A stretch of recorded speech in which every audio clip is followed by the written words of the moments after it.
أشهد أن لا إله إلا الله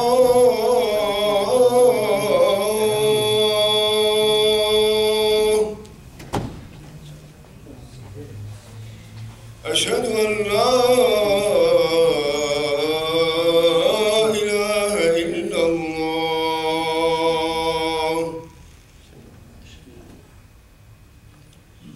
أشهد أن محمدًا رسول الله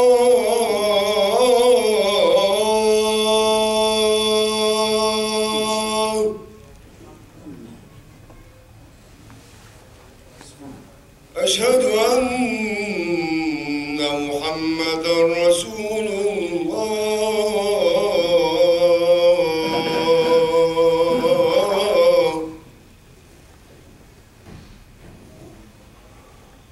حي على الصلاة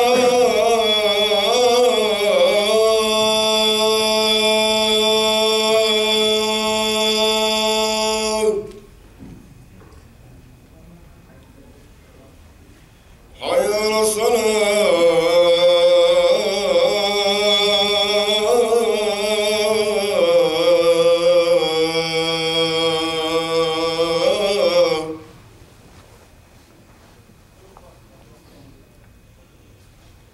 حي على الفلاح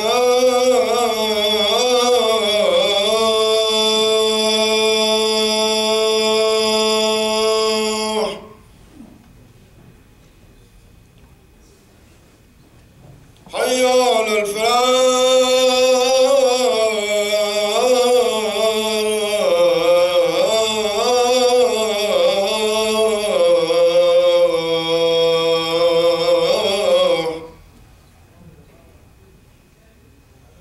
الله أكبر الله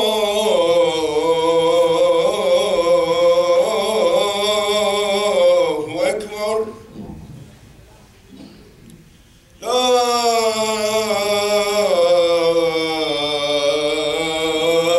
إله إلا الله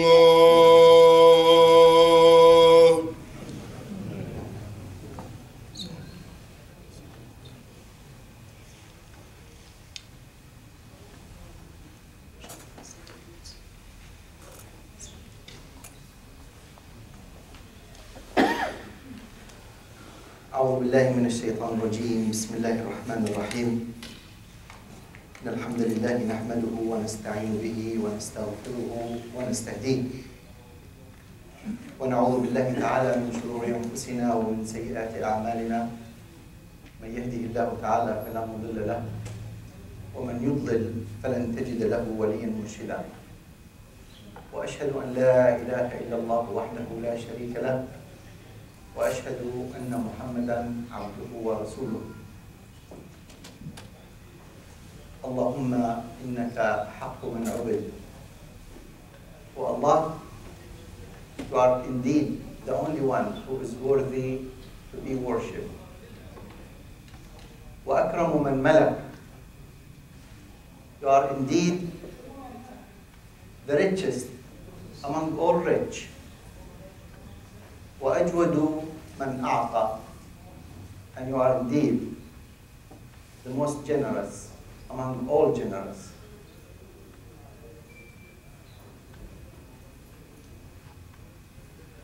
أنت الملك لا شريك لك. You are the king without any associates. والفرد الذي لا ند لك. And you are the one, the only one, without any opponents. لن تطاع إلا بإذنك. You will never be worshipped. You will never be obeyed without your permission. ولن تعصى إلا بعلمك. And you will never be disobeyed without your knowledge and awareness.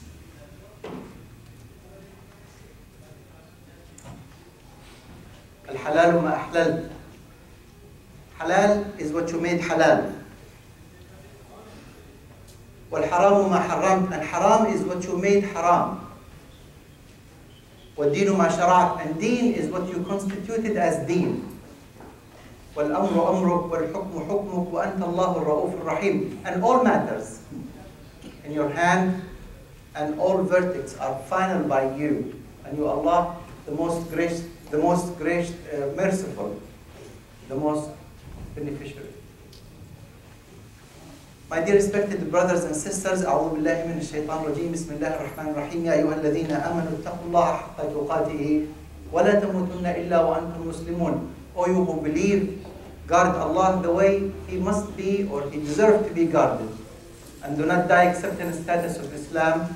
واعتصموا بحبل الله جميعا ولا تفرقوا, and hold all together on the rope of Allah and do not divide. واذكروا نعمة الله عليكم, and remember with a gratitude the bounty of Allah upon all of you. كنتم أعداء where you were enemies. فألف بين قلوبكم, and He gathered among all of your hearts. فأصبحتم بنعمته إخوانا, and so you became brothers by His mercy. وكنتم على شفا حفرة من النار, and you were all on the edge of a pit fire. فأنقذكم منها, and He saved you from it. كذلك يبين الله لكم آياته لعلكم تهتدون. And so Allah explains to all of you His signs so you may be guided. سبحان الذي عز فارتفع وعلى فامتنع وذل كل شيء لعظمته وخضع وأمسك السماء فرفع وفرش الأرض ووسع وسخر السحاب فارتفع وأنزل الغيث فهمع وعز ووضع وذل ورفع وسن وشرع وخلقكم من نفس واحدة فمستقر ومستودع. My beloved brothers and respected sisters, in a previous khutbah we discussed about things that a husband hates in a wife. And these are common among all of us men involved in a relationship, a beautiful relationship in the capacity of a marriage. And it was the most khutbah I got feedback from. Some of it is objective and accepted, and some of it was not. Alhamdulillah ta'ala, I got to receive feedback from the sisters, from the brothers, inshallah ta'ala, and that was extremely helpful for me. To be able, inshallah, to repair it, fix it, explain some stuff. And so in this khutbah, inshallah ta'ala, I will address the other part of the issue out of fairness and out of desire and love for all our brothers and sisters to pursue and seek a very happy marriage and a happy relationship. And before I do this, brothers and sisters, we said the concept of marriage in Islam is based on many principles, but number one, it has to have a principle of taghafur, forgiveness. Because you are, as a husband, are not perfect. Neither the wife, she is perfect. And so it has to be the attitude of forgiveness. So this life can go on. Number two, my brothers and sisters, it is based on measurement of total goodness and total badness. Means some of us are 80% good. And you will find that your wife is a 90% good and she has a few 10% that you need to deal with. Likewise, she may find you in a 95% within her range or desire, and then she has a 5% that she needs to deal with, and the vice versa. So perfection is not there. And finally, my brothers and sisters, it is built on integration. Allah subhanahu wa ta'ala created us different. From women, and create women from us different. So we can integrate. Because integration is usually happening between things that are different, completely different, not totally the same. Last time, my brothers and sisters, I shared that a man hates a woman or dislikes a woman who likes to be in control. Happens when we leave this vacuum. The leadership that Allah subhanahu wa ta'ala trusted us in the household, when we leave it, then they will step in. A man hates and dislikes a woman who a frequent liar, lying to cover her weakness or other things. A woman hates a woman, a man hates a woman, or hates in a woman. Continuous criticism for others, and friends and families and so forth and so on. A man dislikes in a woman to be stubborn and not easygoing, and not accommodate him in times of disagreement, a man dislikes and hates a woman who dispersed and made all of their secrets for public on Facebook, for friends and families, for her mother, for her sisters, and so forth, and for her friends. A man certainly dislikes a woman who is always in a routine, the way she dresses, the way she cooks, the way she takes care of the house, the way she addresses him and talks to him. And also a man hates and dislikes a woman who is always in doubt of her husband's love and passion, or in doubt of his commitment to this relationship. And finally, a man dislikes and hates a woman who does not appreciate what he offers her and gives her. On the other hand, my brothers and sisters, today, a woman, and this is a survey based on statistics and data, and there is really, culture doesn't make any difference, religion doesn't make any difference. These are surveys among all men, all women, from all sorts of life and sources of backgrounds. My brothers and sisters, a woman does not like a coward man.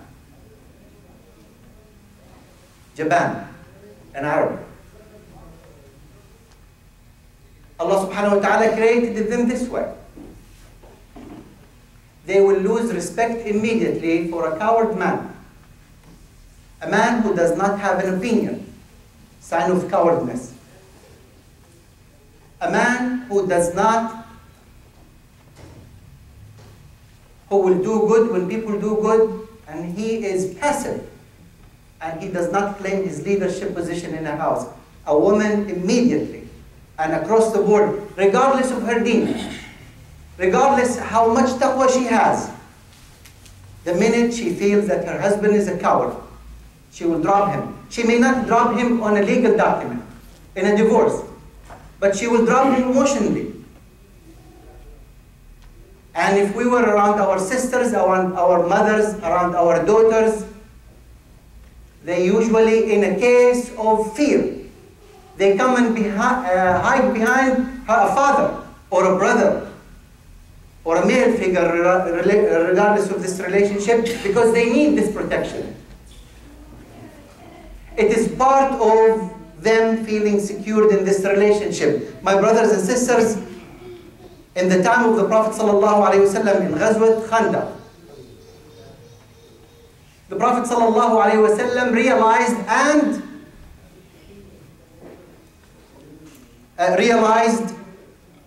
and know that Hassan ibn Thabit is not a man of war and battles. He's a man who's giving shi'r, and they say shi'r, and the Prophet ﷺ told him, say shi'r, and Allah subhanahu al-wahyu yu'ayyiduka, means Allah subhanahu wa ta'ala is already supporting you, everything you say.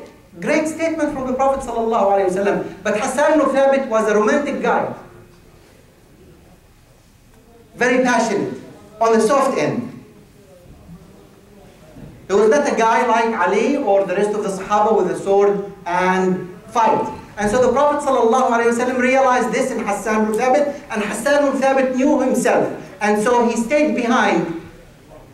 And the Prophet ﷺ delegated to him to protect the houses of the Prophet ﷺ and the wives of the Prophet ﷺ. And so Hassan ibn Thabit is doing his rotation and tour. There was a man who intended ill toward the Prophet ﷺ houses and toward the Prophet ﷺ wife. Hassan ibn Thabit noticed this.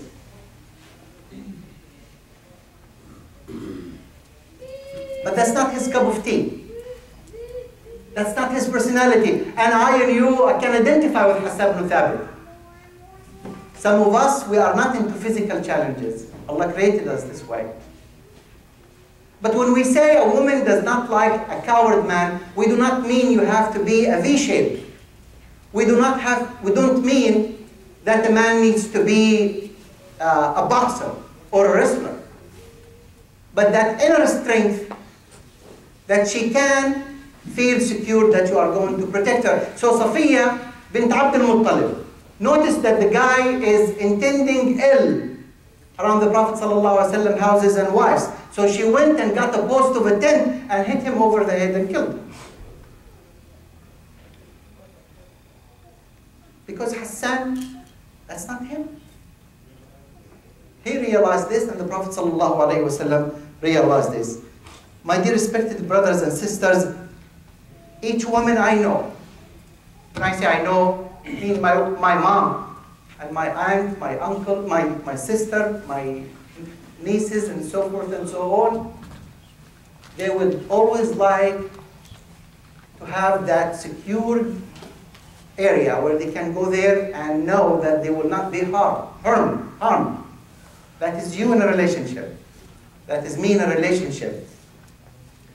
They do not need necessarily our physical strength, but they also need our emotional strength. They need our knowledge strength. They need our support strength, and so forth and so on. And this is something that a woman looks in any relationship, and specifically for a man. And I know for sure, many marriages fall apart, and many marriages project fall apart because a woman did not feel that this man will protect her. My dear respected brothers and sisters, number two, a woman hates in a man, dislikes, will cause her to disengage, is a man who is difficult, tough, angry, mad, abusive. فظ in Arabic. غليظ القلب. His heart is tough. He doesn't have any compassion. And by Allah, brothers and sisters, I've just did a little survey and I see this is important and extremely important for women. And the extreme is bad, and the other extreme is bad. In the meantime, a woman does not like a too soft of a man. Allah subhanahu wa ta'ala says in the Quran, أعوذ بالله من الشيطان الرجيم, بسم الله الرحمن الرحيم, ولو كنت فظا غليظ القلب لانفضوا من حولك. And oh Muhammad, if you were fadh means difficult.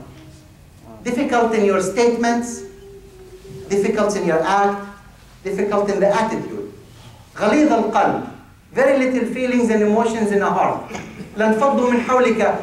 People who are interested in your message, Muhammad sallallahu alayhi wa sallam, the expression of Quran is great. انفضوا. They will be dispersed. They will run away. You will turn them away from the message of Islam. And our wives and our daughters and our sisters are not any different. A man of us who is not approachable. A man of us that fear is the first thought and the first feeling that comes to a wife before she wants to talk to him. Is a man who classified in this area, fadh. My dear respected brothers and sisters,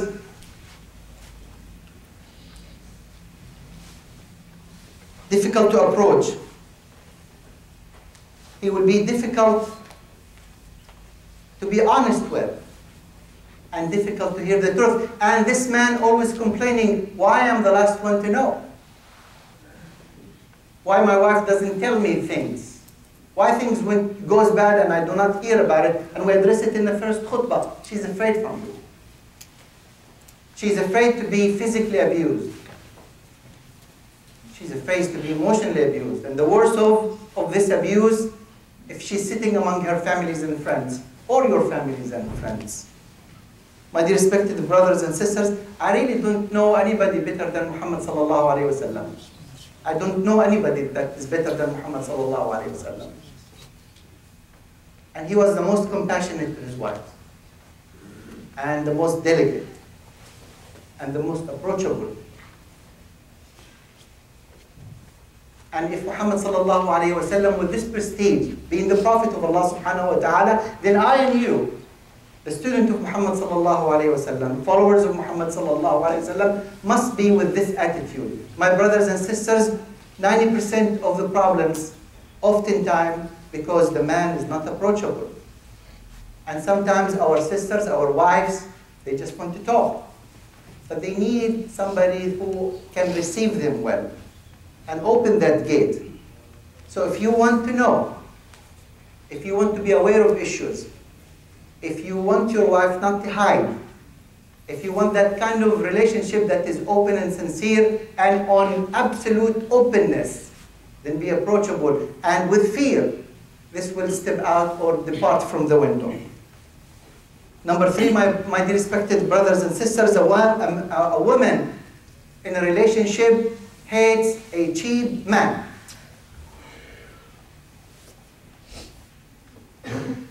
And when we say cheap, bakhil,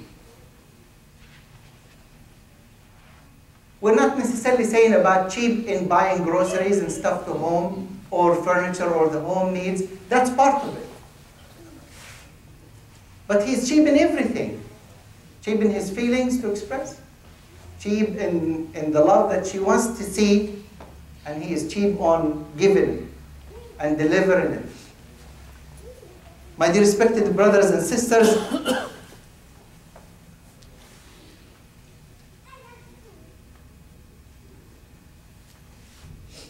a cheap man, a bakhil man, always will have this question in his mind: how much will it cost me, or what does it cost me to do this? They are difficult to deal with, even if they were not husbands or he was not a husband. If he was your neighbor, or a brother, or anybody in a relationship. Story that I always remember a story of Abdullah ibn Abbas. Wonderful. And we all know Abdullah ibn Abbas. A woman came to him, not his wife, just any given woman. She milked her goat and she gave him a bowl full of milk. And so he drank it. She's poor, she has only 2 sheep, and he had hundreds. So after he drank, he looked at his assistant and he said, give her a whole sheep. So his assistant says, فَقِيرَةٌ وَتَرْضَى بِالْقَلِيلِ. She is poor and she will accept less than that. She give him a cup of milk. You're going to give her a whole sheep?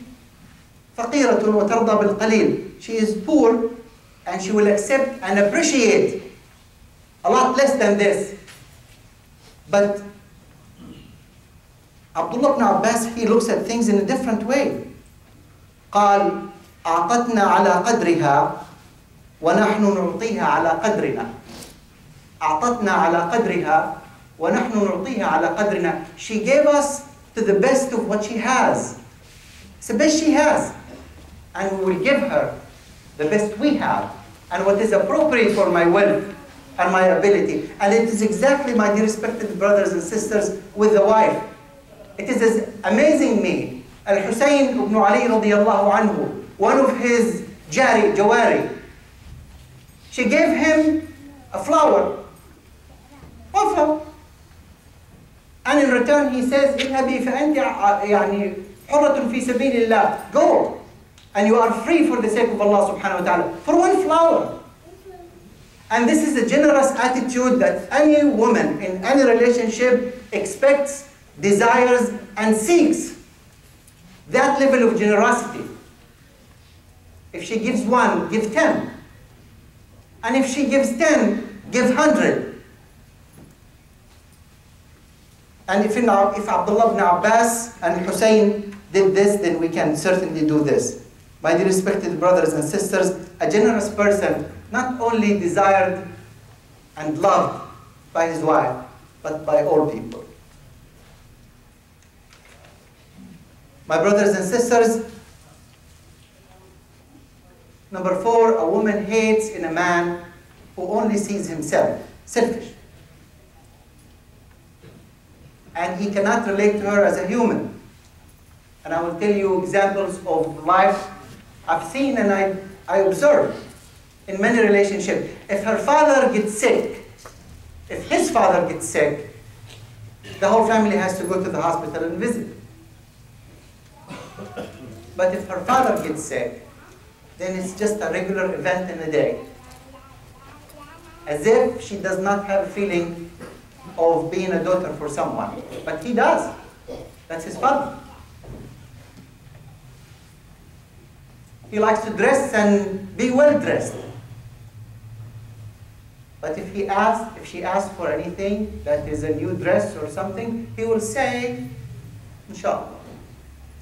The most important for him, not the way she dresses, but as long as he dresses well, as long as he's the perfect son, as long as he is the most generous among his friends and neighbors, as long as he is the one who is fulfilling all his duties toward all relationship, it doesn't matter what she has to do.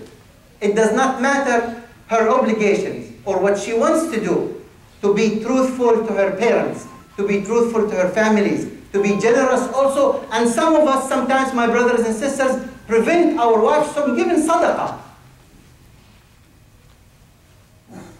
But we feel so good when we give sadaqah in the masjid.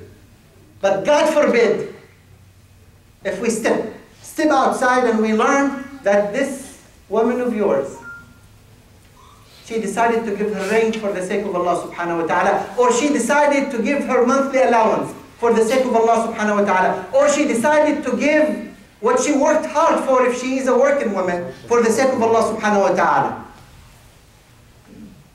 It bothers us, or it bothers some of us anyway. My dear respected brothers and sisters,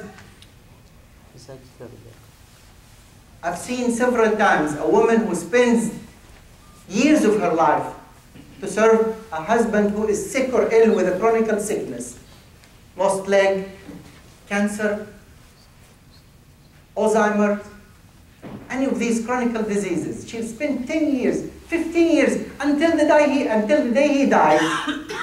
She will stick next to him. She will never complain. But what they do not see from us sometimes, they get a headache. They get that pain and uncomfort in that part of the month. We are bothered. We complain about the food, we complain about the rest of the life, as if she has no soul or no feelings of pain and agony. A woman hates a man who is always and only looking for his best interest and his needs and his duties to fulfill and not fulfilling her duties. My dear respected brothers and sisters, a woman hates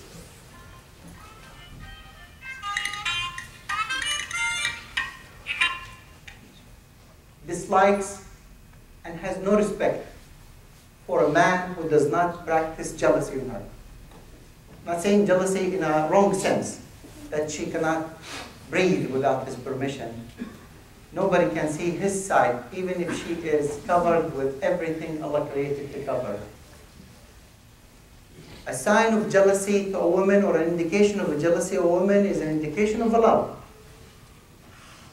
Especially if it was a genuine jealousy coming out of love, not control. It will bring a feeling that she has a value in you and with you, that you are jealous. And again, when I say jealous, I'm not saying the negative definition of jealous. The Prophet ﷺ called a man who is not concerned about his wife being around people, being around men, showing her beauty, and so forth and so on. He described him with the youth. And it's a worse description for a man. Means you have no feelings, or one does not have a feeling toward his wife being exposed to others. My dear respected brothers and sisters, this jealousy that is stemmed from love, not stemmed from ownership. We do not own them. We did not buy them. They are our partners. But we got engaged in this relationship because we love them and we care about them. And they are our partners. So our jealousy is an indication of love. And a smart woman, and all women are extremely smart in this area, they know it and they feel it. So pay attention. And I'm not saying put a control over her, what she does, what she doesn't do. But I'm saying always make her feel that you are jealous from anyone that maybe, or show any little interest in her or her skills and her abilities. My dear respected brothers and sisters, amazing. Ali ibn Abi Talib used to be jealous from the miswak that Fatima used to do swak. Miswak, piece of stick. Because she puts it in her mouth.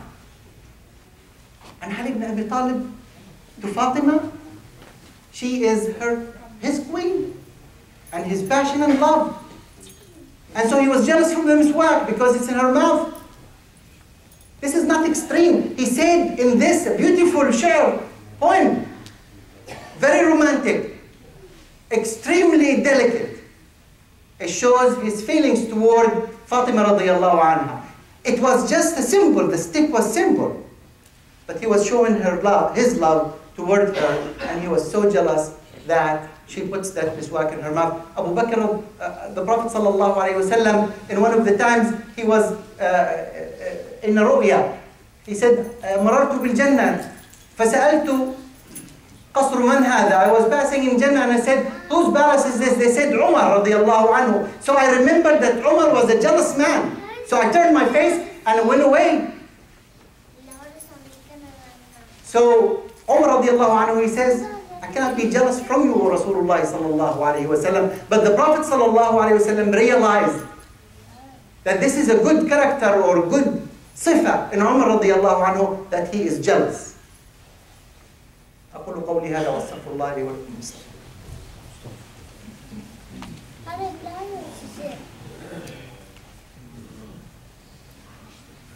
الحمد لله وحده والصلاة والسلام على من لا نبي من بعده أما بعد. And finally, my brothers and sisters, a woman dislikes and hates to be engaged in a relationship where a man hygiene is compromised or not in a live. She likes a clean man, well-groomed, well-dressed, well-smelled, well-spoken. She's not any different from many of us. We demand this on our wives to be well-dressed. We demand this on our wives to be well-smelled. We demand on our wives to be well-spoken and soft-spoken, and exactly what we want, they want. In the time of Umar radiallahu anhu, a woman came to Umar, he was a Khalifa. And she said, "Oh Umar, I saw my husband coming along with his friends." This is to tell you that even women compare you and me to our friends. Put us in a scale. She's a Bedouin woman, and if she does this, if she did this, then I promise you that my mom, my sister, my daughter, my wife, and everyone does the same. She said, "I saw him coming along with his friend, فَرَأَيْتُهُ أَقْبَحَهُمْ وَأَنْتَنَهُمْ." I saw my husband coming among his friends, and I saw that he is the ugliest and the filthiest among all of them. Obviously bothers him. أَقْبَحَهُمْ وَأَنْتَنَهُمْ. He smells bad. He looks bad. So Umar radiallahu anhu, he said, "Go, I'll take care of it." So he brought her husband. And he asked one of the Sahaba radiallahu anhum to take him and give him a nice, good bath and groom him and make him more presentable. And he brought him and he sat next to Umar and he called his wife. And he said, "Come on." So she came in. She did not recognize the man. Terrible. Terrible. And we see this in makeover. Sometimes somebody is married to someone for years, and the only thing she did, maybe she did a little care for her hair or something, or change her style of dressing, or they did to him, and then sometimes they didn't recognize them. She was not any different. She couldn't recognize, so she is looking down because she does not want to look at Umar, because that's not her husband, and the man next to Umar is a stranger, at least in her assumption at that point. So Umar told him, touch her. So he attempted to touch her. She pulled her hand. She said, I don't know you. How you touch me? And then Umar radiallahu anhu said, look at him well. So she looked at him and she said, yeah, that's my husband. He has to remind her again. And so my brothers and sisters, as much as we like to see them beautiful, to see them well dressed, to see them well smelled, to see them well spoken, they desire the same thing. Sometimes we overlook this because we men, but we're not supposed to smell. Yeah, we men, but we should be well dressed to our wives. The Prophet Ibn Abbas radiallahu anhu says, تزينوا لزوجاتكم كما تحبون أن تتزين زوجاتكم لكم. Be well dressed, very well presented to your wives, because they desire you in this form as much as you desire them to be well dressed. My dear respected brothers and sisters, Allah subhanahu wa ta'ala trusted us in this relationship, the relationship of marriage. And it has a great impact on our relationship with the Almighty Allah subhanahu wa ta'ala. And the relationship that has a great impact on our performance in this life. And the happiness or the secret for happiness and success is attainable. Happiness is attainable and the secrets are doable, but it requires all of us to do that, inshallah ta'ala. My dear respected brothers and sisters, again, the purpose of this talk is so we can understand how they feel. And the purpose of this talk, to improve our performance toward them. And the purpose of this talk is to consult with your daughter, with your sister, or with anybody who is on a relationship that he is interested to marry, inshallah ta'ala. اللهم اغفر للمؤمنين والمؤمنات والمسلمين والمسلمات الأحياء منهم والأموات إنك قريب مجيب الدعاء يا أرحم الراحمين. اللهم لا تجعل لنا في هذا اليوم العظيم ذنبا إلا غفرته، ولا مريضا إلا شافيته، ولا دينا إلا قضيته، ولا مسافرا إلا رددته، ولا تائبا إلا قبلته وثبته، ولا حاجة من حوائج الدنيا لك فيها رضا ولنا فيها سعادة وهناء إلا أعتنا بقضائها وأدائها. إن الله يأمر بالعدل والإحسان وإيتاء ذي القربى وينهى عن الفحشاء والمنكر والبغي يعظكم لعلكم تذكرون. اذكروا الله العظيم يذكركم واشكروه على نعمه يزدكم ولذكر الله أكبر والله يعلم ما تصنعون وأقيموا الصلاة.